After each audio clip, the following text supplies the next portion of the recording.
4 binômes montent des escaliers. L'accessibilité numérique, une expérience sociale. Tu me comprends un peu mieux.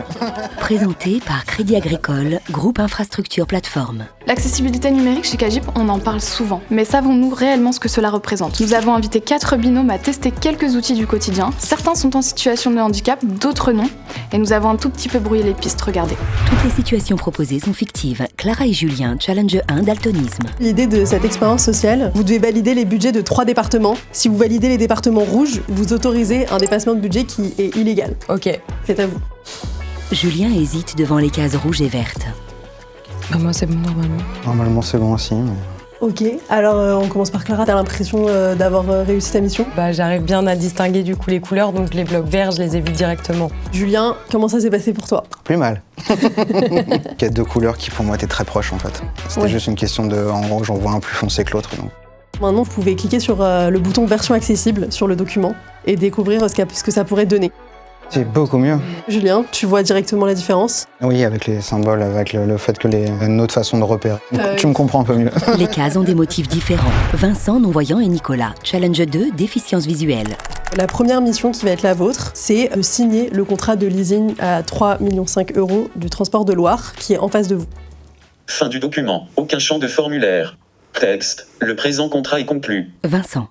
Là, je vois que le lecteur d'écran, il tourne en boucle, mais j'arrive pas à accéder au bouton signer le document, quoi. On va maintenant vous mettre donc une autre version du même contrat, accessible cette fois-ci.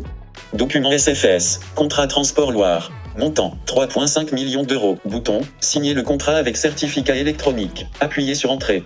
Succès. Contrat signé par Vincent Martin. Bah là c'est bon, là j'ai pu accéder à l'information et ensuite j'ai pu justement accéder facilement au bouton signer. Est-ce que ça t'arrive souvent de tomber dans le premier cas de figure? Malheureusement c'est assez récurrent. On est toujours obligé de demander, dû à cette mauvaise accessibilité, de l'aide à une tierce personne. Et souvent, justement, quand on a des contrats comme ceux-ci qui peuvent être très confidentiels, on ne souhaite pas forcément partager les informations. On ne se rend pas compte là, dans la vie de tous les jours en faisant ce qu'on fait de la difficulté pour les autres, donc c'est intéressant. Isabelle et Cyril, challenge 3, dyslexie, avec simulation de dyslexie. Vous avez chacun un mail en face de vous. C'est un mail de la direction des sécurités des systèmes d'information. Cyril, est-ce que tu peux nous lire le mail qui est en face de toi, s'il te plaît? Oui, bien sûr. Alors, collaborateur, collaboratrice. Bon. Suite. J'ai l'impression d'apprendre à lire. C'est une horreur. On va vous présenter 2 nouveaux mails à chacun et on va vous demander de les lire. Isabelle grimace.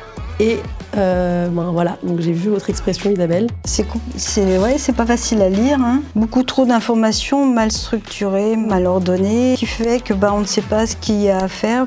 Bonjour à tous. Suite à une consigne de l'ANSSI, nous devons sécuriser nos accès immédiatement. Action requise avant 10h30 ce matin. Je vois vraiment la différence et je comprends mieux en fait les problèmes que j'ai pu rencontrer précédemment et la fatigue aussi que ça engendre. Hein.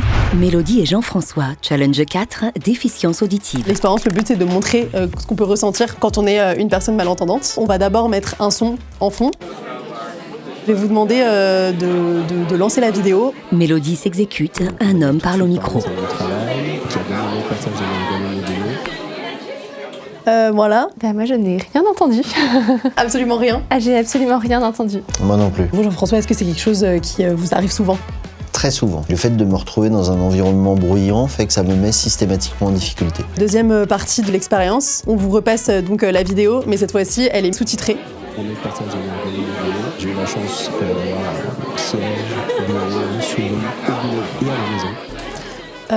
Même question que tout à l'heure. Quels sont les aménagements dont il a pu bénéficier, Jean-François? Un clavier souris adapté. Est-ce que vous aviez les mêmes infos? Oui, exactement. Souvent, sur des meetings un peu compliqués, j'ai tendance à mettre le sous-titrage dans Teams qui permet effectivement d'avoir cette visibilité de ce qui est dit. Parfois, en plus de traduire, il faut décoder les voix et donc c'est parfois plus simple. L'accessibilité numérique, c'est l'affaire de tous. Ce qui est indispensable, voire vital pour certains, devient un véritable confort pour chacun d'entre nous. Rendre nos outils accessibles, ce n'est pas une contrainte, c'est concevoir un meilleur numérique, plus humain, plus performant et surtout plus responsable. Merci à nos invités d'avoir joué le jeu. Sur fond blanc entre 2 traits verts, ensemble chaque jour en confiance, en sécurité et au meilleur prix, délivrer les services technologiques et accompagner le groupe Crédit Agricole dans sa digitalisation.